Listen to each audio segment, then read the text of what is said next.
प्रभु राम देव भगवान अल्लाह खुदा ईश आदि नाम एक ही शक्ति के हैं। वो कैसा है, कहां है, कैसे मिलता है, किसने देखा है? ये प्रश्नवाचक चिन्ह पूर्ण रूप से हटाने के लिए अवश्य सुनिए जगत गुरु तत्वदर्शी संत रामपाल जी महाराज के अमृत वचन, सर्व पवित्र धर्मों के पवित्र शास्त्रों के आधार पर। कबीर परमेश्वर की वाणी है, राज तजना सहज है, सहज त्रिया का ने, और मान बड़ाई ईर्षा दुर्लभ तजनाइए। अरे इनके तजे बिना भगवान मिले नहीं। भगत होकर के ऐसी ईर्षा करें तो कहते फिर परमात्मा निकट नहीं आता।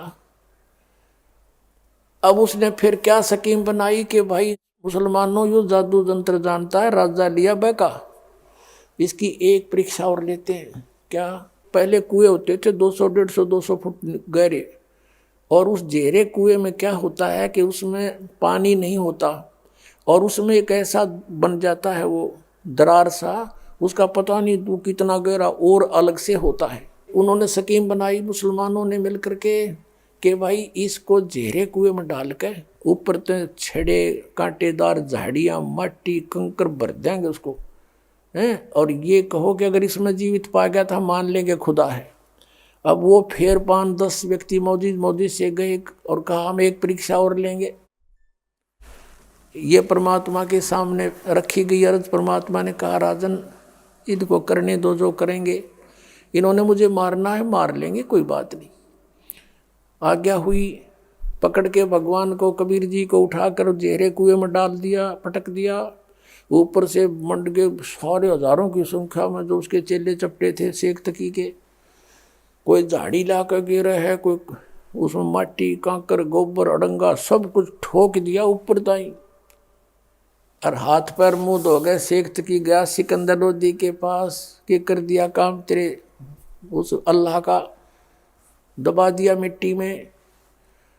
अब सिकंदर लोधी थोड़ी सी देर पहले कमरे से आया था, प्रणाम करके बाहर ही निकला था, तभी वो आ गए थे। कहने लगे किसके विषय में बातें कर रहे हो? कि उस कबीर अल्लाह के बारे में जिसको तू कबीर खुदा कह रहा था, उसको घेरे में डाल दिया, खत्म कर दिया।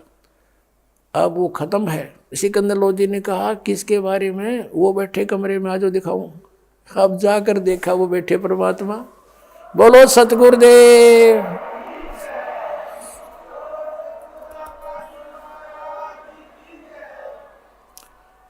अब पुण्यात्मा शेख तकी नीच व्यक्ति था, इतना देखकर चरणों में शीश रख देना चाहिए था उस नालायक ने कि भगवान के साथ खस रहा है, लेकिन वो उसकी वो प्रभुता ना छूटे थी। कुछ दिनों के बाद कुछ तुरंत ही उसने एक परीक्षाएं ली। फिर कहा कि देखो भाई मुसलमानों, एक परीक्षा और ले लो। क्या? कि मेरी लड़की कब्र में दबा रखी है हमने, अगर उसको जीवित कर देगा तो मान लेंगे ये कुछ करामात रखता है। सबने स्वीकृति दे दी, क्योंकि भोले भाले व्यक्ति इन गुरुओं के बंधे रहे हैं, ये श्रद्धालु, चाहिए कुछ भी कराओ उनसे। उन्होंने फिर जाके कंडीशन रख दी राजा के सामने। राजा ने रख दी कबीर साहब के सामने कि भगवान ये एक और पंगा पा दिया इन्होंने। अब मालिक तो गए इसलिए थे कि किसी प्रकार मेरे बच्चे मुझे पहचान ले, किसी तरह पहचान ले मुझे। परमात्मा ने कहा कह दो इनको, तीसरा दिन रख दो। दिन निर्धारित कर दिया कि उस दिन इस समय उस लड़की को जीवित करेंगे, और आसपास मुनादी करवा दो राजा। अब राजा ने आसपास नगरों में गांवों में मुनादी करवा दी, ढिंढोरा पिटवा दिया, अनाउंसमेंट करवा दी कि ऐसे ऐसे मर्द लड़की को जीवित करेगा, कबीर परमेश्वर आए हुए हैं। शेख तकी की लड़की कब्र में दबी हुई है, मृत्यु को प्राप्त हो चुकी है कई दिनों से। अब वहाँ जाकर हजारों की संख्या में, कई हजारों की संख्या में 20, 30, 50 हजार व्यक्ति इकट्ठे हो गए। कब्र को फुड़वा दिया गया। परमेश्वर कबीर जी ने कहा कि शेख तकी अब तू कर ले अपने जंतर मंतर, कहीं फेर के मैं कर दूं और जिंदा जीवित कर देता। तो उपस्थित सभी व्यक्तियों ने कहा कि भगवान अगर इसके पास कोई शक्ति होती तो अपने बच्चे को कौन मरने देता, ये तो पहले ही कर लेता, ये इसके पास कुछ नहीं है, आप करके दिखाओ। तब परमेश्वर ने कहा कि हे शेख तकी की बेटी जीवित हो जा। लड़की जीवित नहीं हुई। फिर कहा कि शेख तकी की बेटी जीवित हो जा। लड़की जीवित नहीं हुई। शेख तकी ने नाचना कूदना भंगड़ा पाना शुरू कर दिया। देखा चोर की चोरी पकड़ी गई, देखा मुर्दे कभी जीवित होते हैं, झूठा है कपटी है। अपनी बेटी के जीवित ना होने का गम नहीं, कबीर साहब के हारने की खुशी मना रहा वो मूड। परमात्मा ने तीसरी बार फिर कहा, फिर भी नहीं हुई। वो तो परमात्मा लीला कर रहे थे, यूं नाच कूद ले मूर्ख थोड़ी देर। फिर कहा कि हे जीवात्मा जहां भी है तू, कबीर हुक्म से वापस आ, प्रवेश कर इस लड़की के शव में और बाहर आ जा। तुरंत लड़की कंपन हुई, लड़की बाहर आकर प्रणाम किया। बोलो सतगुरुदेव।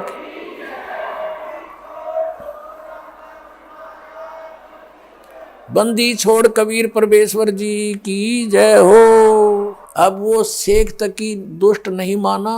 परमात्मा ने कहा जा बेटी, जा तेरे पिता के संग में। तो लड़की को चेतना दे दी दाता ने अपने पिछले संस्कारों की, और कहा कि ए दुनिया वालों मेरी फरियाद सुनो।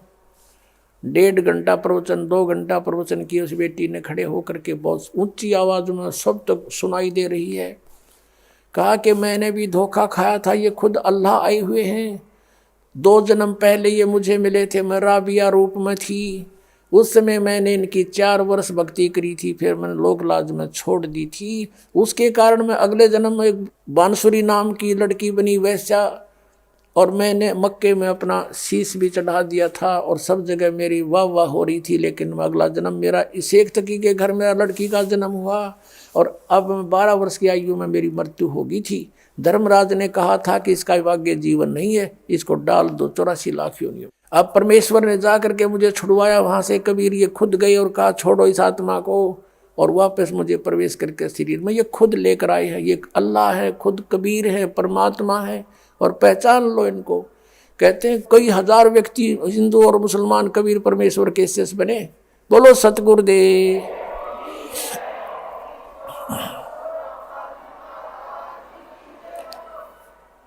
और उस लड़की से कहा बेटी अब तू जा अपने पिता के साथ।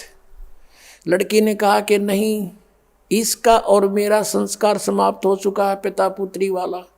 अब मुझे असली बाप मिल गया, सब सृष्टि का मालिक मिल गया। अब मैं आपकी बेटी, आप मेरे पिता। सबने कहा कमाल कर दिया, कमाल कर दिया। लड़की का नाम कमाली रख दिया। पुण्यात्माओं,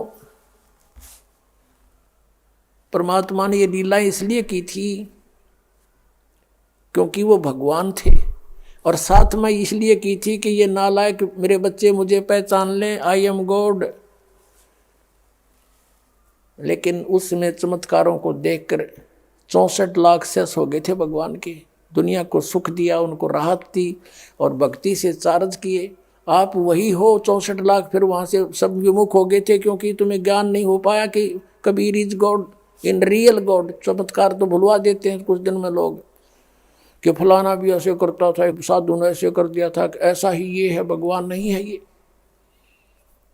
इस तरह हम फेल हो गए थे। तो परमात्मा ये लीला करके गए थे कि अब पता लगेगा आई एम गॉड, क्योंकि सब सदग्रंथ बतावेंगे, और परमात्मा जो लीला किया करता हुए वेद बताओगे, आंखों देखा संत बताओगे, मेरे बच्चे मुझे पहचान लेंगे। अब दास उस प्रश्न पर आता है जहां से शुरू किया था। अब ये लड़का 13 वर्ष का, लड़की जो मुर्दे जीवित किए थे, ये परमात्मा के 2 बच्चे थे। 2 मुंह बोले माता पिता थे। ये परिवार 5 सदस्यों का था, स्वयं परमेश्वर सहित। कपड़ा बुनते थे, जो भी कुछ आ जाता था अपना परिवार पोषण के लिए जो रख के, बाकी भंडारा भोजन सत्संग करते थे, वहाँ भंडारा करवा देते थे। अब शेख तकी ने देखा कि ये तो कहीं से भी बाज नहीं आ रहा है, इसने तो मुझे हर तरह से फिट्टे मुंह कर दिया। उधर से हिंदू गुरुओं को, ब्राह्मणों को भी परमात्मा धिक्कारा करते थे। कहते हैं वेद पढ़ने पर भेद ना जानो तुम, बाचों पुराण 18, और जड़ को अंधे पत्ते खुआ में भूल गए सिरजनहारा। उनको भी कहा करते थे कि तुम गलत साधना करवा रहे हो, देवी देवताओं की पूजा पे इनको फंसा रहे हो, तुम पूर्ण परमात्मा से परिचित नहीं हो, इनका जीवन नाश करे। तो उधर से हिंदुओं के गुरु भी विरोधी, उधर से मुसलमानों के ये काजी मुल्ला भी विरोधी। इन सब ने मिलकर एक मीटिंग करी कि भाई वैसे तो यूँ काबू आता नहीं, कोई जंतर मंत्र जाना है, ऐसी स्थिति में कर दो इसको कि ये भाग जा काशी छोड़ गए। सब ने मिलकर एक चिट्ठी डाल दी सब जगह साधु संत फकीरों के पास, क्योंकि ये साधु संत आपको पता किसे हैं, एक एक का 20-20 30 चेले 100-100 चेले रखता था। और लिख दिया कि काशी में कबीर पुत्र नीरू जुलाहा और भंडारा करेगा, और जितने भी भोजन खाने आएंगे सबको असरफी देगा एक एक, और एक दोहर देगा।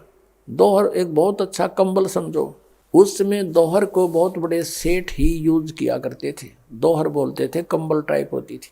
तो सब जगह चिट्ठी भेज दी। और ये लालची गुरु सब शिष्यों को साथ ले आए कि चलो, क्योंकि शेष रोटी खाओगे एक समय तो सबको एक एक असरफी मिलेगी मोहर सोने की, और साथ में एक दोहर मिलेगी, और गुरु जी के पास जमा होंगी, हम उनको बेचकर फिर अपना गुजारा करेंगे। इस दृष्टिकोण से सभी अपने शिष्यों को सब ले लेकर आगे 18 लाख व्यक्ति काशी में प्रवेश हो गए। सुबह सुबह रविदास जी जो कबीर परमेश्वर जी के अधिक साथ रहते थे, आदरणीय रविदास साहिब जी जो उनके घनिष्ठ शिष्य भी थे और बहुत निकट से रहते थे, सुबह सुबह गए घूमने को, देखा, पूछा भाई इतनी जनता कैसे आई है। सभी ने बताया कि तुम काशी वालों कौन सी दुनिया में फिर रहे हो, सभी पूछ रहे हो कहाँ से आए हो, किसके आए हो। अरे तुम्हें नहीं मालूम कि एक काशी में कबीर नाम का दुल्हा है और उसने हमें आमंत्रित किया है, 3 दिन का भंडारा है यहाँ पर। रविदास जी ने सोचा भाई मेरे साथ तो कभी जिक्र हुआ नहीं, भगवान ने कोई जिक्र नहीं किया, ये क्या चक्कर है। रविदास जी ने पूछा कि भाई क्या तुम्हारे पास कोई पत्थर चिट्ठी गई है। कहाँ, सब ने दिखाई हुआ चिट्ठी कि देखो। रविदास जी गए थे फ्रेश होने, सुबह सुबह बाहर निकले थे, वापस आगे किसी फ्रेश हो थे कि न तो काम बिगाड़ दिया, झूठी चिट्ठी डाल रखी है। तो आके कहा कि भगवान आज तो काशी छूटेगी अपनी, ये नगर त्यागना पड़ेगा। कबीर परमेश्वर तो अंतर्यामी थे, फिर भी लीला करते थे। क्या हो गया भक्त, क्या हो गया महात्मा, क्या हो गया ऐसा। हे भगवान बाहर देखो, वहाँ 18 लाख व्यक्ति आए हुए हैं, साधु संत सबके पास चिट्ठी है कि कबीर भंडारा करेगा, 3 दिन भंडारा चलेगा और सबको असरफी देगा प्रत्येक डाइट पे। शाम ने खाओगे शाम ने अलग से, सुबह खाओगे सुबह अलग से, और एक एक दोहर देगा। इस कारण से लालच में दुनिया आ गई महाराज। कबीर साहब कहने लगे ऐसे कर रविदास, अंदर से कुंडी ला ले और बैठ जा। अंबार नहीं निकला आज, और भाई रात होने दे, रात के समय मैं निकल जाऊंगा, अपने बच्चों को लेकर बाहर चला जाऊंगा, अपने माता पिता को लेकर के। अब रविदास जी वो बैठ गए कबीर जी और कहा माला ले हाथ में, कराएंगे अर्धधनी से, सुनेगा अपनी भी, आपत्ति ने टालेंगे वही। अब उधर से परमात्मा ने दूसरा रूप बनाया, वहाँ तो रविदास जी के पास कुटिया में बैठे, पहुँच गए सतलोक में, और पहले ही टेलीफोन कर दिया था कि तैयार करो, ये तो नकली लोक है, यहाँ पर तो इतने व्यक्तियों का आसपास के 20 शहरों से लिया तो भी पूरा ना पट्टे। सतलोक में गए परमात्मा अपने सचखंड में, और वहाँ फ़ोन कर दिया था कि मैं आ रहा हूँ तैयार करो। कहते हैं असंख्य बैलों के ऊपर सामान बना बनाया धर दिया, जलेबी लाडू कचौड़ी पकौड़ी दही बड़े और दोहर मोहर ठोक दी सब में। और वहीं से परमात्मा ने उन्हीं हंसों के बैल बनाए और उन्हीं से साथ में बंजारे बनाए। एक केशव नाम बंजारा रूप में बनकर अपना केशव नाम रखा परमेश्वर ने। और बंजारे होते थे पहले व्यापारी लोग, क्या करते थे बैलों के ऊपर, जैसे गधे को वे थैला डालते हैं बोरा, ऐसे थैला रख करके ट्रांसपोर्ट करा करते थे माल को, बेचने जाते थे किसी मंडी से लेकर दूसरी मंडी में। सड़कें थी नहीं, जंगलों से गुजरना होता था, सिंगल से बैल आगे पीछे एक दूसरे के लेकर और जाते। उनको बंजारा बिजनेसमैन कहा करते थे, बंजारा। तो ऐसे 9 लाख बैलों के ऊपर सामान भर लिया, और साथ में कुछ सतलोक से आत्मा आई थी, वो बंजारे यानी उनके सेवादार रूप में आ गए हंस। अब वो बैल जब चल रहे थे और वो बंजारे साथ में चल रहे थे, केसो भी चल रहा था, तो वो जमीन से 6 इंच ऊपर कदम रख रहे थे, जमीन पर नहीं रख रहे थे। लेकिन उस समय कौन देखा था उसने, सब न जलेबी दिखे थी। अब परमात्मा ने टेंट लगवा दिए, केसो रूप में आकर के टेंट लगवा दिए, टेंटों में सारा सामान अनलोड करवा दिया। पाल की पाल पड़ी, पूरियों की तो जलेबियों की, लाडुओं की, कचौड़ियों की, और ताजे कति जैसे अभी निकल कर आए हो। अब क्या होता है, एक चिट्ठी उन्होंने शेख तकी के कहने से सिकंदर लोधी को भी भेज दी थी कि कबीर जी भंडारा कर रहे हैं, आप मेरे शिष्य हो, आप अवश्य आइयो, हम भंडारा कर रहे हैं। शेख तकी से कहा सिकंदर लोधी ने कि ऐसे ऐसे कबीर जी कोई भंडारा कर रहे हैं, मुझे निमंत्रण मिला है। शेख तकी कहता मुझे भी मिला है, मैं भी चलूँगा। कहो चलो चलते आगे। अब शेख तकी ने सोचा था वो भाग गया होगा कबीर तो छोड़ के काशी को, और लोग उसको गाली दे रहे होंगे, झूठा था, कपटी था, चिट्ठी डाल दिया, पाया नहीं। अब शेख तकी और सिकंदर लोधी ने आकर देखा, वो देखा भंडारा सरोवर है, और खाम और जय जयकार करें, बस जय हो कबीर जी की, जय हो कबीर जी की। ऐसा भोजन कभी देखा ना सुना, और सब अपना गुणगान करें। शेख तकी तो कलेजा पकड़ कर बैठ गया एक तरफ, अकियो तो यहाँ भी रोक काट दिया इसने, यहाँ भी ढूंढा ठा रखा, भंडारा चल रहा है, ये लाया कहाँ से। सिकंदर लोधी ने पूछा भी ये कौन कर रहा है, कि कबीर जी हैं, काशी के बड़े सेठ, खाने वाले सेठ दिखे तो भी इतना कुछ करा दिया। किसी ने पूछा कि कबीर जी कहाँ, कि हमने कबीर जी का पता नहीं, उनका एक नौकर है इसमें टेंट में, अपना दूसरा रूप बना के केशव बंजारे के रूप में बैठे। सिकंदर लोधी ने वहाँ का गए और प्रणाम हुआ और पूछा भगवान कहाँ पर हैं, आप क्या नाती हो, उसके नाते में क्या लगते हो। केशव रूप में विराजमान परमात्मा ने कहा कि वो मेरा पगड़ी बदलियार है, मेरा फ्रेंड है, मेरा मित्र है, और मेरे पास एक पत्र गया था उनका कि एक छोटा सा भंडारा करना है और कुछ सामान लेते आइएगा। तो मैं उनका मित्र हूँ, मैं बिजनेसमैन हूँ, बंजारा हूँ, और ये सामान मैं उनके आदेश से लेकर आया हूँ, और ये भंडारा इसलिए चल रहा है।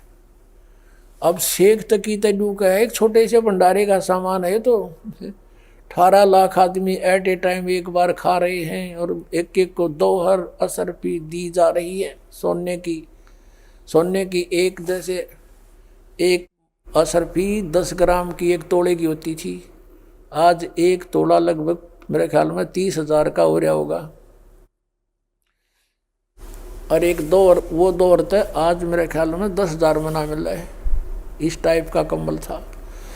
और वो एक एक प्रत्येक भोजन पर डाइट पर दे रहे हैं। शेख तकी तो बैठ गया कोने में जाके एक तरफ, देखा नहीं गया उस पर। अब सिकंदर लोधी ने पूछा कि कहाँ है भगवान, मैं उनके दर्शन करना चाहता हूँ, वो क्यों नहीं आए यहाँ पर। केशव रूप में परमात्मा कहते हैं उनका दास जो बैठा है, उनको क्या आवश्यकता आने की, आ जाएंगे जब उनका दिल करेगा, वो तो शहंशाह है, मालिक है। अब सिकंदर लोधी पर रुका नहीं गया, घर का पता करके वहीं पहुंच गए कुटिया पे, और जाके दरवाज़ा खटखटाया। अब रविदास जी कहने लगे भगवान लगता है इन्होंने ढूंढ लिया पा, और ये आगे दरवाज़ा खटखटा दिया। कबीर जी बोले बोला मत, दरवाज़ा मत खोलना, चले जाएंगे गाली गुली देकर। तब आवाज़ आई सिकंदर लोधी की कि हे परवरदिगार दरवाज़ा खोलियो, आपका दास सिकंदर आया है दिल्ली से, आपके दर्शन करना चाहता है। तब परमात्मा ने अंदर से कहा कि राजन मैं बाहर नहीं निकलूँगा, इन्होंने हद पार कर दी है, मुझ गरीब के साथ इन्होंने बहुत जुल्म कर दिया है। मेरे पास तो शाम का आटा मुश्किल से होता है, परिवार का कपड़ा बुनकर अपने परिवार की सुध रखता हूँ, और मेरे सामने इन्होंने ऐसी आफत पैदा कर दी है। भगवान मैं रात को यहाँ से निकल जाऊँगा छोड़कर इस नगरी को। अब सिकंदर लोधी कहता है कि परवरदिगार दास ने पहचान लिया है आपको, आप किसी और को बहका सकते हो, एक बार दरवाज़ा खोलो प्रभु। आपके दर्शन तो कर लूँ। आप देखिए वहाँ चल के भंडारा आपने रंग ला रखे हैं, सभी आपकी जय जयकार कर रहे हैं, आपके दर्शनों के लिए उतावले हो रहे हैं कि कौन है वो परमेश्वर, कौन है वो महान आत्मा जिसने इतना अच्छा भोजन प्रबंध कर रखा है। तब परमेश्वर ने कहा, रविदास खोल दे भाई। दरवाज़ा खोल दिया गया।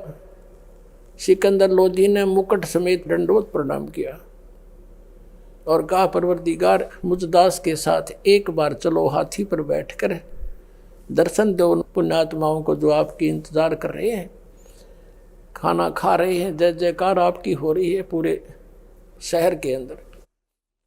तब कबीर परमात्मा बाहर निकले, रविदास जी से कहा कि अब चलेंगे भक्त।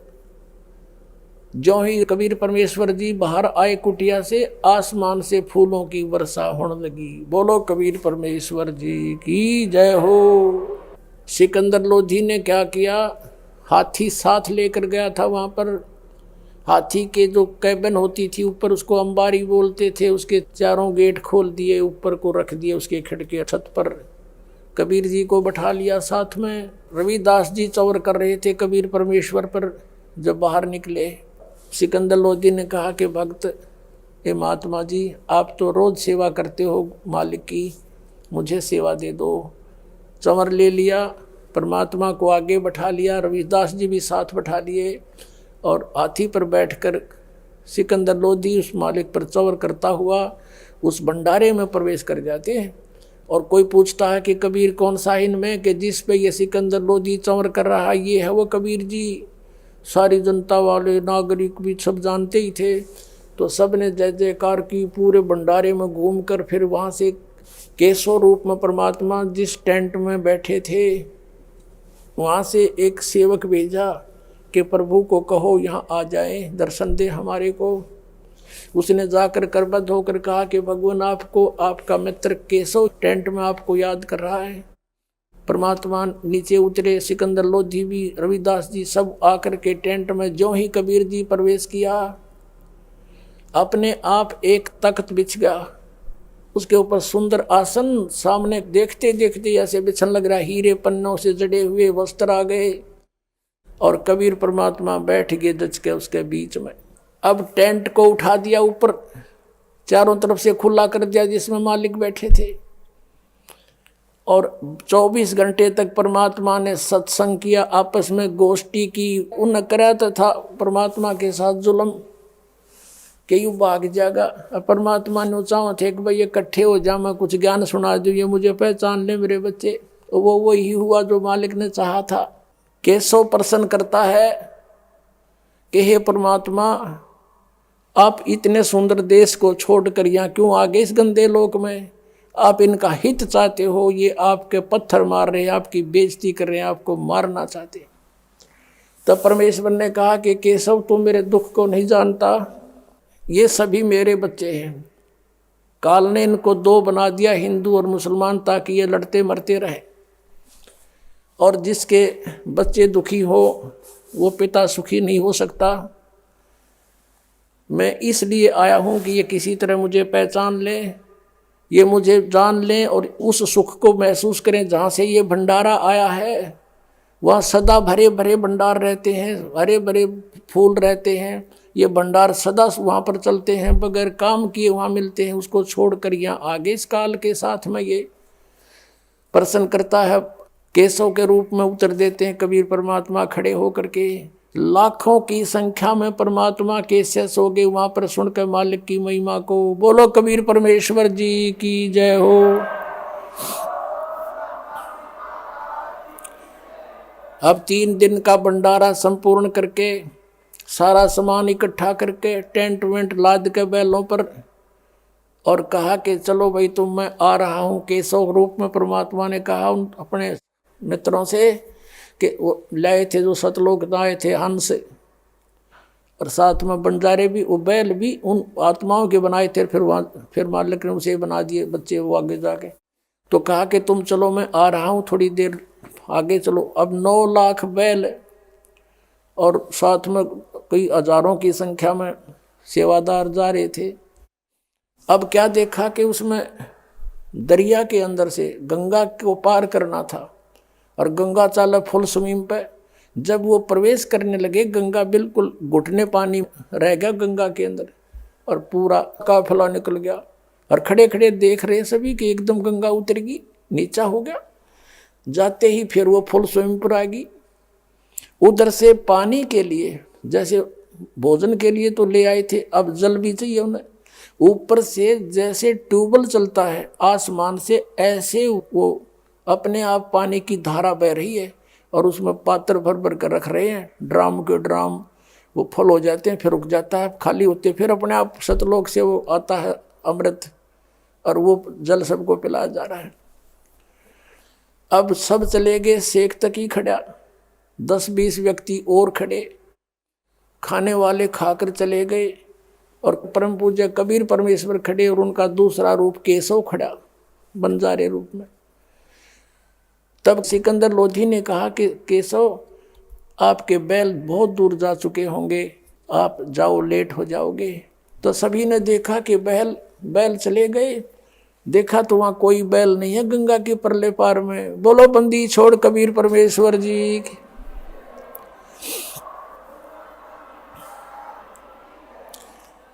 अब उधर से क्या किया कि जो केशव रूप में खड़े थे, दूसरे रूप में देखते ही देखते केशव वाला रूप कबीर परमेश्वर में समा गए, अकेले कबीर परमेश्वर रह गए। बोलो बंदी छोड़ कबीर परमेश्वर जी की जय हो।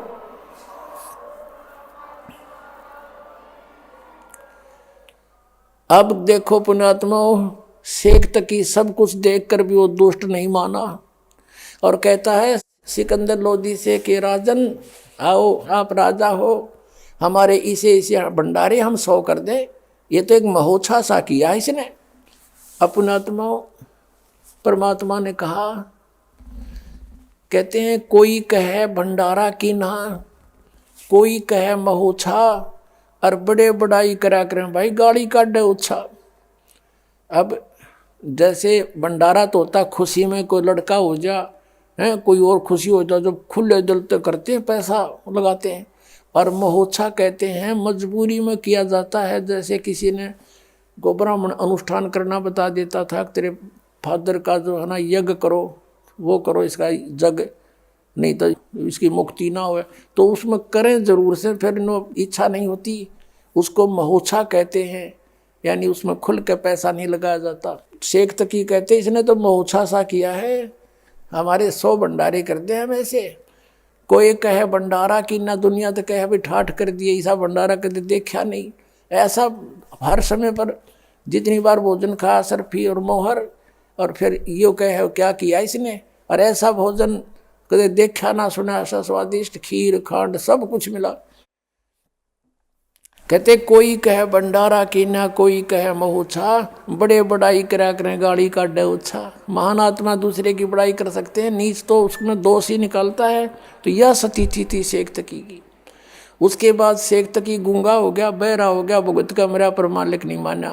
पुण्यात्माओं, परमात्मा ने कहा था कि साईं इतना दीजिए जिसमें कुटुंब समावे, हम भी भूखे ना रहे, अतिथि ना भूखा जाए। अब देखो उन्होंने रिहर्सल करके दिखाया, एग्जाम्पल दिखाया हमारे को कि जैसे मैं रहूं तुम ऐसे रहना, मेरे पर विश्वास करना, मेरे अतिरिक्त किसी को मत मानना, और धर्म पुण्य पर आस्था रखना।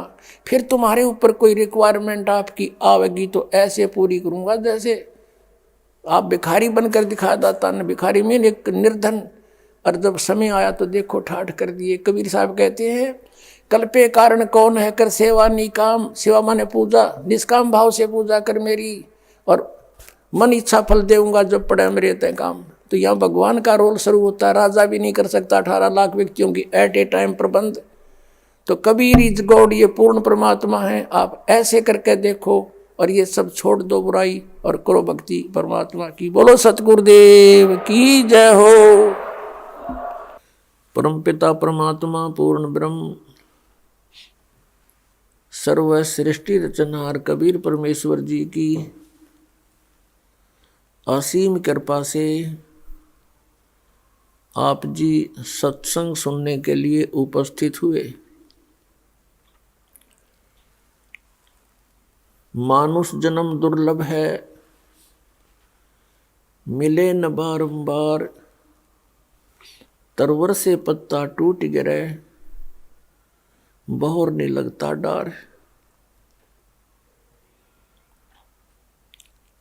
बहुत ही मुश्किल से यानी सुदुर्लभ है ये मानुष जन्म, और मानुष जन्म प्राप्त करके संत का मिलना अति दुर्लभ है। मनुष्य जन्म भी बड़ी मुश्किल से प्राप्त होता है जीव को, उससे भी दुर्लभ है संत की प्राप्ति।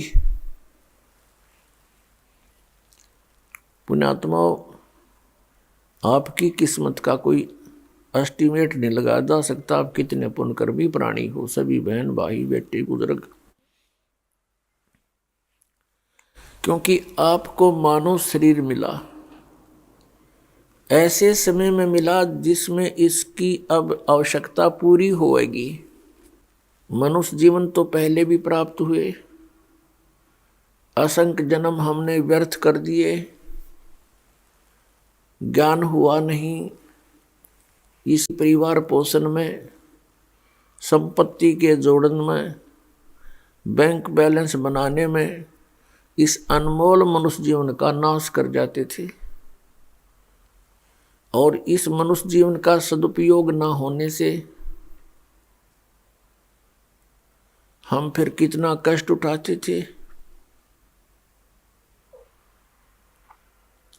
84 लाख योनियों के अंदर हम कष्ट उठाते थे, पशु बनते थे, पक्षी बनते थे, फिर प्रेत आत्मा का जीवन भी हम जीते थे। कुछ पुण्य बनते थे, उसको स्वर्ग में नष्ट कर आते थे। अब जो समय आपको उपलब्ध हुआ है, ये वो गोल्डन टाइम है, ये सुनहरी अवसर है आपका। ये वो पिछली पीढ़ी है जिसमें जीव का कल्याण संभव है, और उस समय में आपको मानव शरीर प्राप्त हुआ है।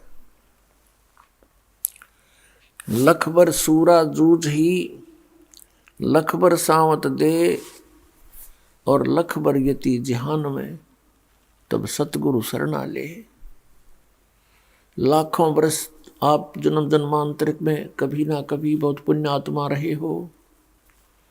लखबर सूरा जूझ ही,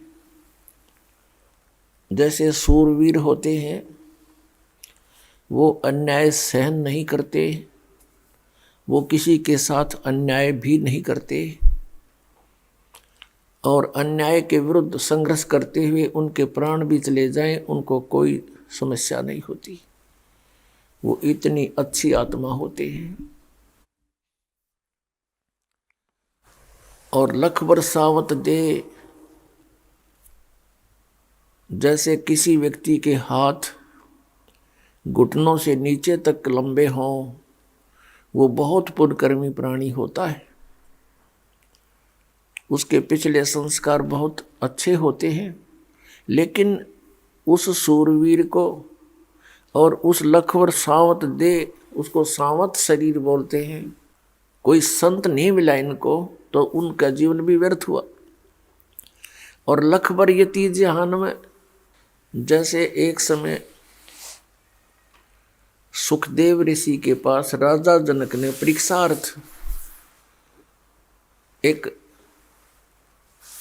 औरत भेज दी, स्त्री भेज दी कि इसकी परीक्षा ले, ये कितना यति है। अब वो लड़की उसके पास पहुंची तो ऋषि जी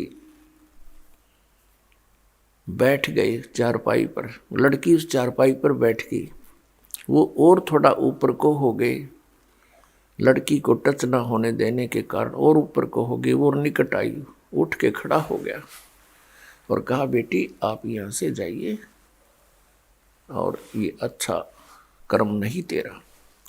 कहने का भाव ये है कि फिर राजा जनक को भी परमात्मा मिले थे, लेकिन उस समय वो ऐसे रंग में रंग चुके थे, कई हजारों की संख्या में औरतें थी उसकी, लेकिन परमात्मा को नहीं माना था। लेकिन सतगुरु के ज्ञान से उसको कुछ आभास अच्छा हो गया था। तो उसने क्या कहा कि राजा जनक ने कहा कि बहन बता कैसी प्रतिक्रिया की उस ऋषि ने। उसने बताया जी सचमुच ये तो महान आत्मा है और मुझे रस्त भी नहीं होने दिया और खड़े हो गए, सारी क्रिया बता दी। अब यहाँ बताते हैं परमात्मा यदि सत साधना ना, ये तो अच्छी बात है, आचरण ऐसा हो पुरुष का, बहन बेटी सभी का, लेकिन भक्ति नहीं है आपके पास तो यूजलेस। क्या बताते हैं, गोरख से ज्ञानी घने और सुखदेव यति जहान, सीता सी बहु भारिया संत दूरी अस्थान। जैसे परमात्मा कबीर परमेश्वर ये हमारे पिता हैं और अपने ही माता पिता अपने बच्चों के लिए दुखी हुआ करते, वो हमारे लिए भटक रहे हैं। कोई भी किसी भी धर्म मजहब में कोई भी अच्छी बुरी आत्मा है या अच्छी है तो वो परमात्मा की है और उस परमेश्वर ने अपने अच्छे बुरे सभी बच्चों की चिंता रहती है। तो अच्छे बच्चों में से गोरखनाथ थे, सिद्ध हो गए थे, ऐसी सिद्धियां आ गई थी कि एक बार एक पहाड़ को सोने का बना दिया था। तो उससे परमात्मा मिले, उसकी सारी सिद्धियों की स्थिति बताई, ज्ञान से समझाया उसको और गोरखनाथ को सतनाम दिया था परमात्मा ने 2 अक्षर का। अब हमारे अंदर एक और ढीठपना है, कृतघ्नता है, परमात्मा से प्राप्त ज्ञान से ज्ञानी बन गया और पूर्व जन्मों की उसके पास भक्ति संग्रह गणा था। काल ने तो बर्बाद करवाने से मतलब है। उस ज्ञान के आधार से, परमात्मा प्राप्त ज्ञान के आधार से उसने घने राजाओं को भी अपना शिष्य बना लिया और 1 नंबर का विद्वान प्रसिद्ध हो गया। परमात्मा कहते हैं हम इतने कृतघ्नी हैं कि सतनाम मिल गया तो न्यों सोच ली बस, क्योंकि आप से कुछ पिछले संस्कार से कुछ आगे चार्जिंग होगी, कुछ दिन ठीक साधना करने से, फिर गुरुद्रोही यानी गुरु से विमुख होने से भक्ति नहीं बनी और उस दौरान जो उसकी भक्ति बनी और पिछली वो बर्बाद कर दी चेले बना बना कर। तो परमात्मा कहते हैं गोरख से ज्ञानी गणे और सुखदेव जति जिहान, सीता सी बहु भारिया पर संत दूर स्थान। जैसे सीता जी थे, सीता जी वाइफ ऑफ रामचंद्र, अब वो राजा उसको रावण उठाकर ले गया था। रावण ने हर संभव कोशिश की उसके साथ दुर्व्यवहार करने की, दुराचार करने की, पर वो सफल नहीं होने दिया। ईश्वरीय शक्ति भी साथ रही और उस माई का विश्वास भी दृढ़ था और नीयत साफ थी। और फिर जब रावण को मारकर सीता जी को वापस लाने लगे तो श्री रामचंद्र जी ने इतनी भयंकर परीक्षा ली थी। कहा था कि यदि मैं तुझे अग्नि में बैठाऊंगा, यदि तू मर गई तो कलंकित है और नहीं जली अग्नि में तो निष्कलंक है। ऐसा ही किया गया, वो नहीं जली तो दृढ़ विश्वास हुआ श्री रामचंद्र जी को और अन्य सभी को कि निष्कलंक थी। बहुत नेक पत्नी थी। अब परमात्मा कहते हैं सत साधना ना करने से वो सीता भी फिर 84 लाख योनियों में जाएगी। और सीता जैसी बहनें बहुत हैं, अकेली सीता ही नहीं थी ऐसी। तो क्या बताते हैं, गोरख से ज्ञानी गणे और सुखदेव यति जहान। सुखदेव जैसे यति बहुत पुरुष हैं पृथ्वी पर, ऐसी बात नहीं है। और सीता सी बहु भारिया, सीता जैसी पत्नी बहुत है ऐसी, अपने धर्म कर्म पर रुकने वाली। पर संत दूर स्थान, संत के घर बहुत दूर है। संत का मिलना बहुत मुश्किल है और सत साधना मिलनी बहुत दूर की बातें हैं। तो आज आपके लिए वो संभव हो गया है। तो आप कितने पुण्यकर्मी प्राणी हैं। लख बर सूरा जूझ ही, लख बर सावत दे, और लख बर यति जिहान में तब सतगुरु शरणा ले। लाख बार संसार में यति रहा हो सुखदेव जैसा, और महिमा का पात्र भी बन गया हो,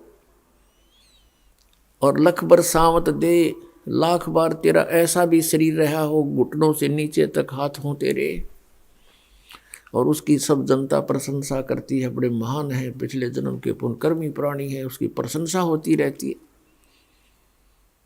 और फिर कहते हैं लख बर यति जहान में तब सतगुरु शरणा ले। लख बर सूरा जूझ ही, बड़े सूरवीर भी आप रहे हो, तब जा करके आज आपको सतगुरु की शरण मिली है। इतनी पुण्यात्मा हो आप पिछले जन्मों की। और अब हम क्या कर रहे थे, अब अपने कर्मों को फोड़ रहे थे ईंटों और पत्थरों से, क्योंकि काल ने कैसी व्यवस्था करवा दी, कैसे सीने में चलवा दिए। पहले कभी थोड़ी बहुत कोई बकवाद होती थी तो लुकमा छुपमा हुआ करती थी, कि तो शहर शूरों में गाँव में ऐसी आग नहीं थी वो जो आज सरेआम ये फिल्में बनाई जाती हैं बेहुदी। इससे क्या सीखा हमने, कोरी बकवाद सीखी और समाज की गिरावट हो गई, विचारों में मलिनता भर गई। तो इस समय में जब हमारा विनाश निकट था, किस चीज का विनाश, हमारे हर तरह से चरित्र का विनाश, हमारे अंदर जो शुभ संस्कार थे उनका विनाश, और फिर अब यदि परमात्मा ना मिलते तो हमारे जीव का विनाश 84 लाख योनियों में जाना था। अब एकदम अब रिवर्स काम हो जाएगा। पहले तो हम ऐसे जा रहे थे, अब हम ऐसे चल पड़े, और अन्य जो प्राणी शरण में नहीं आते वो ऐसे ही जा रहे हैं। तो हमारा और उनका प्रतिदिन डबल डिफरेंस होता जा रहा है। तो पुण्यात्मा,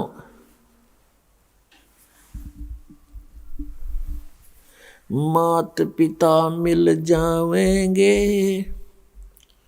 184 माँ, सतगुरु सेवा बंदगी भाई फेर मिलन की ना।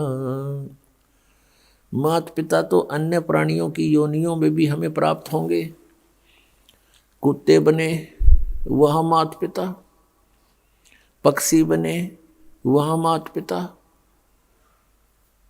पशु बने, अन्य प्राणी बने वह मात पिता, मनुष्य बने फिर मात पिता।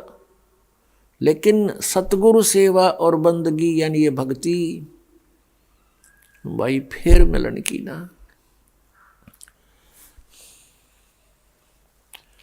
आगे गए ना बावड़े रहते भी सब जा, बिन साहिब की बंदगी कहीं छोरे ठिकाना ना। जैसे मोती ओस का ऐसी तेरी आव, गरीब दास करो बंदगी बोहर ना ऐसा दाव। पहले चले गए वो तो वापस आए नहीं, उन्होंने हमें कुछ बताया नहीं, और रहते भी सब जा, जो शेष बचे ये भी मृत्यु को प्राप्त होकर चले जाएंगे। और बिन साहिब की बंदगी कहीं ठोर ठिकाना ना। अब साहिब शब्द बोला परमात्मा को, परमात्मा की भक्ति बिना। अब परमात्मा कौन है? बिन साहिब की बंदगी कहीं ठोर ठिकाना ना। अब यहां साहिब शब्द बोला है अकेला, यहाँ परम अक्षर ब्रह्म नहीं कहा, यहाँ सत साहिब नहीं कहा, सीधा साहिब कहा है। साहिब माने भगवान, राम, अल्लाह, खुदा, गॉड। बिन भगवान की भक्ति की ठोर ठिकाना ना। अब भगवान कौन है, राम कौन है, किसकी तरफ संकेत है, ये निर्णय अति आवश्यक है। अब राम किसे कहते हैं, प्रभु किसे कहते हैं, अल्लाह गॉड किसे कहते हैं, खुदा रब किसे कहते हैं। अब ये एक शक्ति बोधक शब्द है। इसके समझने के लिए थोड़ा सा उदाहरण हमने सांसारिक उदाहरण लेने पड़ेंगे। जैसे कोई विभाग लीजिए, किसी विभाग में ले लीजिए, जैसे तहसीलदार, उसको भी साहब कहते हैं। आगे उनके महकमे के जो डायरेक्टर वगैरह होते हैं वो भी साहब कहलाते हैं। फिर डिप्टी कमिश्नर भी साहब होता है, डीसी, कमिश्नर भी साहब, मंत्री भी साहब, और मुख्यमंत्री को भी साहब कहते हैं, स्वामी कहते हैं। प्रभु जितना वो स्वामी है, जितना मालिक है। और प्रधानमंत्री को भी साहब कहते हैं, राष्ट्रपति भी साहब कहलाते हैं। ये सभी साहब हैं, यानी स्वामी हैं। जितने क्षेत्र में इनकी जो रेंज है, ये उतने, जित सत्ता है उतने ही ये राम है, उतने ही साहब है। अब जैसे किसी कार्यालय में, जैसे डीसी के कार्यालय में कार्यरत जितने भी कर्मचारी अधिकारी होते हैं, वो अपने एक दूसरे को कोई कार्य प्रार्थना करते हैं कि वो कहते हैं साहब ने ऐसे बोला है, आप ऐसा कर लीजिए। तो उनके लिए अंडरस्टूड है डीसी साहब। वो बार बार डीसी साहब नहीं बोलते, वो सीधा कहते हैं साहब ने ऐसे बोला है, नथिंग एल्स। तो उनके लिए अंडरस्टूड है उनका कौन साहब है। तो इसी प्रकार यहाँ आदरणीय गरीबदास साहिब जी ने जो कहा है बिन साहिब की बंदगी, तो उनका साहब अंडरस्टूड है सतपुरुष, परम अक्षर पुरुष। तो यहाँ जो गरीबदास जी संकेत कर रहे हैं, तो हमारा जो साहब है हमारे लिए अंडरस्टूड है वो, कि कबीर गॉड, कबीर साहब। उसको सत्य पुरुष भी कहते हैं, उसे अकाल मूर्त भी कहते हैं, उसे शब्द स्वरूपी राम भी कहते हैं। और वो सर्वशक्तिमान, वेदों और गीता में उसे परम अक्षर पुरुष, परम अक्षर ब्रह्म कहा है, सनातन ब्रह्म कहा है, आदि परमात्मा। तो यहाँ बताया है कि बिन साहिब की बंदगी कहीं ठोर ठिकाना ना। फिर क्या बताते हैं, जैसे मोती ओस का ऐसी तेरी आब, गरीब दास करो बंदगी बोहर ना ऐसा दाव। सुबह आप देखते हो ओस गिरी होती है कहीं पत्तों पर या किसी वृक्ष के कांटों पर, और वो चमकती है सूर्य की रोशनी में जैसे मोती चमका करते हैं, और 1 घंटे के बाद उसका नामो निशान नहीं होता, वो समाप्त हो जाती है। तो परमात्मा कहते हैं तुम्हारी आयु इतनी है, ऐसी चमक दमक है ये नकली सी। जैसे मोती ओस का ऐसी तेरी आव, गरीब दास करो बंदगी बोहर ना ऐसा दाव। अब ये दाव है, ये आपका मौका लग गया है, ये बार बार नहीं लगता। अब जैसे आप जी आज मनुष्य शरीर प्राप्त है आपको, और वैसे तो यहाँ सुख नहीं है, लेकिन हमने इस झूठे सुख को सुख मान रखे। परमात्मा कहते हैं झूठे सुख को सुख कहे ये मान रहा मनमोद, खुशी मना रहा है ये मूर्ख मन। 1 सेकंड में ना जाने के बिजली गिर जाए यहाँ पर, कहाँ गई वो खुशी जिस कोठी और बंगले को तू अपनी मान का फूला नहीं समावे था। 1 सेकंड में मृत्यु, 6 महीने 1 साल के बाद फिर कुत्ता बनकर उस गली में वहीं सैर सपट्टा, टोक भी ना मिल रहा, उस कोठी में कोई झांखड़ भी ना दे आपको। तो पुण्यात्मा ये बातें कैन सोंद की नहीं, ये कृपाड़न की हैं। इनके ऊपर गहनता से चिंतन करना पड़ेगा और आपने फूंक फूंक के कदम रखना पड़ेगा इस भक्ति मार्ग में। और बहुत सावधानी बरतनी पड़ेगी, मर्यादा में रहना पड़ेगा। जैसे बच्चा खेलते समय फाउल होने का बहुत ध्यान रखता है और वही सफल होते हैं, और खड़ा होते ही फाउल हो जाए वो कहेगा प्लेयर है, फिर वो तो मूर्ख आदमी है। तो पुण्यात्माओं, आपने इस परमात्मा के खेल में प्रवेश पाया है, अब सफल होके दिखाओ, शाबाशी मिले भगवान के दरबार में। ये छोटी छोटी लालच लोभ में हम अपना जीवन बर्बाद कर जाते हैं। किसी से तम्बाकू नहीं छूटता, किसी के शराब की बीमारी ला दी, कोई कुछ और खाता है, कोई और बकवादें करता है। तो इन पर विजय पाना है, इनको हमने पराजित करना है मालिक की आड़ लेके। वैसे नहीं हो सकता, परमात्मा की शरण में रह करके हम इन पर विजय पा सकते हैं। निर्जीव के बस का नहीं है इनके ऊपर विजय पा लेना। आज हमें मनुष्य जीवन प्राप्त है, इसमें आप सुख भी महसूस कर रहे हो, और परमात्मा कहते हैं कल मृत्यु हो जाती है 1 सेकंड में। अब परसों बता रहे थे, यहीं पर एक पूरा परिवार गाड़ी में आ रहा था, अपनी कार गाड़ी में, और कोई तूड़े का भरा हुआ ट्रैक्टर जा रहा था या ट्रक था, उसके साथ दुर्घटना होगी।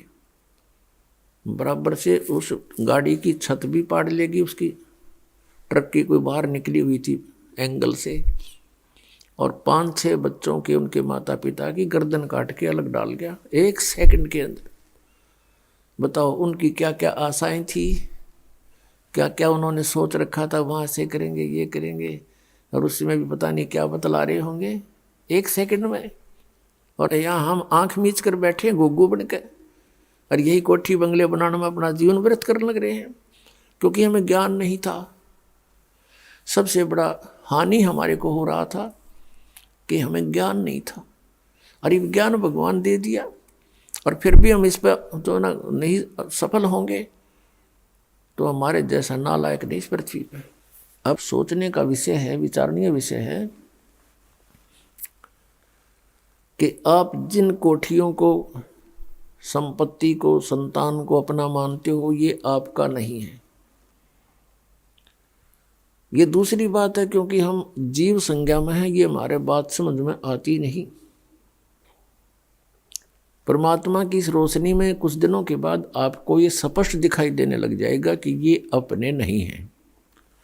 अपने नहीं है तो ये कौन है?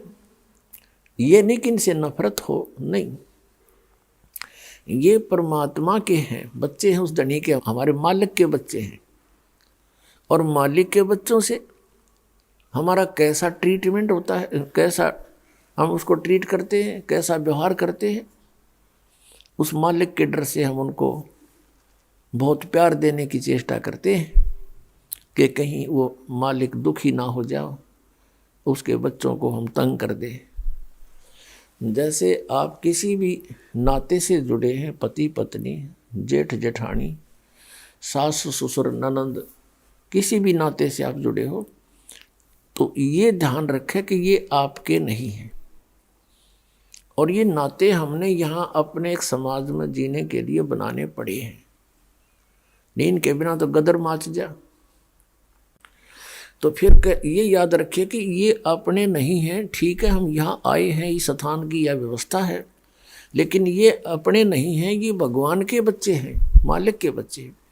अब जैसे सास बहू ने दुखी करे, वो पाप की भागन होती है, और फिर बहू सास ने दुखी करे, वो महा अपराधी होती है। क्योंकि सास की जो आशाएं होती हैं कि मेरी पुत्र वधू आएगी, मेरी सेवा करेगी, मैंने प्यार से बोला करेगी, तो वह हर प्रयत्न करती है अपने बच्चे के विवाह करने की, कि मेरा बच्चा ब्याह जा, बेटी आवेगी, और वो फिर उसके विपरीत कार्य होते हैं, उसकी आत्मा दुखती है। तो अब हम ये भी सोचना है कि ये अपने नहीं है। ये तो आप सोचो ना सोचो या फाइनल बात है, आप मानो या ना मानो, ये तो सही है कि ये आपके नहीं। हम माने ना माने, मृत्यु होगी, हमारे मानने से ना मानने से कोई फर्क नहीं पड़ेगा, वो है एज इट इज। तो इसी प्रकार ये बच्चे, ये संतान संपत्ति आपकी नहीं है। आपका ना यकीन होता है, आप नहीं, आपकी बुद्धि अभी तक वहाँ पहुँचती है तो वो दूसरी बात है ऐसा ही। लेकिन ये नहीं कि इनसे नाता तोड़ लें, विपरीत हो जाए, नहीं, इससे भी मालिक अक्षुब्ध होगा।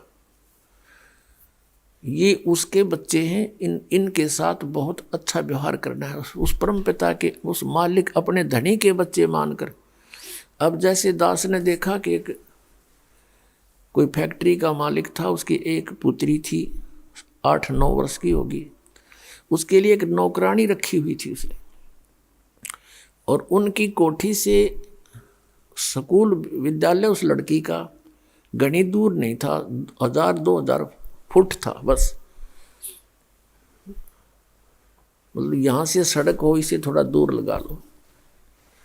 तो उसके लिए कोई ऐसा व्हीकल भी नहीं लगाया उसने, वो पैदल चली जाती थी। तो वो नौकरानी गर्मियों के दिनों में उस मालिक की बेटी पर छाता रखती थी छोटा सा, और स्वयं धूप में चलती थी। उसको सुबह तो इतनी गर्मी नहीं होती थी, आते समय से वो ऐसे छाता करके लाती थी उसके ऊपर। और जो उस मालिक ने उसको पैसे देती थी, दिया जाता था महीने का खर्च, तो उसके भोजन का, पानी का, उसके कपड़ों का, जूतों का, पॉलिश का, वो सारा वो उन पैसों से ही वो उस बच्चे पर लगाती थी। और जिस दिन उसको नौकरी से निकाल दिया, उसने झांका नहीं उस मालिक की कोठी की ओर, न उस बेटी की ओर, क्योंकि उसकी थी नहीं, उसका उसमें कोई मोह नहीं। उसको पता था कि मेरी नहीं है, लेकिन ये भी पता था ये मालिक की है, इसकी सेवा में कमी नहीं रहनी चाहिए। तो ऐसे ही पुण्यात्माओं, आपने अपने आप को ढालना पड़ेगा। यदि यहाँ जीना ठीक चाहते हो और सतलोक जाना चाहते हो, इस तरह आपके मन को इस सच्चाई से जोड़ना पड़ेगा। यह सत्य है, और हम सत्य मान रहे हैं असत्य को, क्योंकि हम बच्चे हैं, बालक हैं, बुद्धि हमारी बाल बुद्धि है। अब परमात्मा की रोशनी में, इस ज्ञान से हमारी बुद्धि उठेगी, और फिर हम ये चिंतित हो जाते हैं जैसे हम मर गए तो बच्चों का क्या होगा, अब मृत्यु तो पता नहीं कब किसकी हो जाए।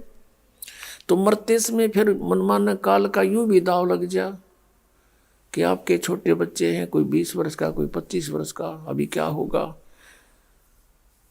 तो पुण्यात्माओं, कल आपको बताया था, पहले भी बताते रहते हैं कि परमात्मा ने जिस भी बच्चे की किस्मत में जो लिखा है वो अवश्य मिलेगा, चाहे माता पिता जीवो चाहे मरो, उसको वो प्राप्त होगा ही होगा। इस दास का बिटर एक्सपीरियंस है। ऐसा देखा हमारे रिश्तेदारी में, एक छोटे छोटे बच्चों का पिता मर गया, और वो रो रहा था मरते समय, हाय मेरा क्या, मेरे बच्चों का क्या होगा, मेरे बच्चों का क्या। हम भी दुखी थे उस बात से, सचमुच इनका क्या होगा, जब तक इस दास को उपदेश प्राप्त नहीं हुआ था।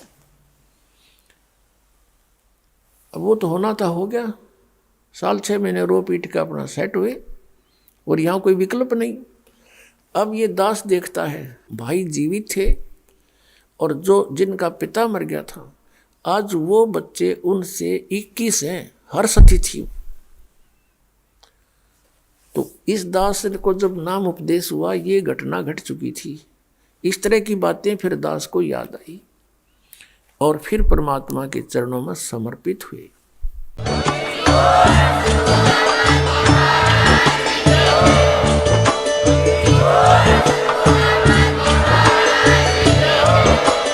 आप सुन रहे थे जगत गुरु तत्वदर्शी संत रामपाल जी महाराज जी के मंगल प्रवचन। अधिक जानकारी के लिए विजिट कीजिए हमारी वेबसाइट www.jagatgururampalji.org। संत रामपाल जी महाराज जी के शुभ आशीर्वाद से पूरे विश्व भर में 500 से भी ज्यादा नाम दीक्षा केंद्र हैं, जिन पर संत रामपाल जी महाराज जी द्वारा ऑनलाइन निःशुल्क नाम दीक्षा दी जा रही है। अपने नजदीकी नाम दीक्षा केंद्र का पता करने के लिए संपर्क करें 8222880541।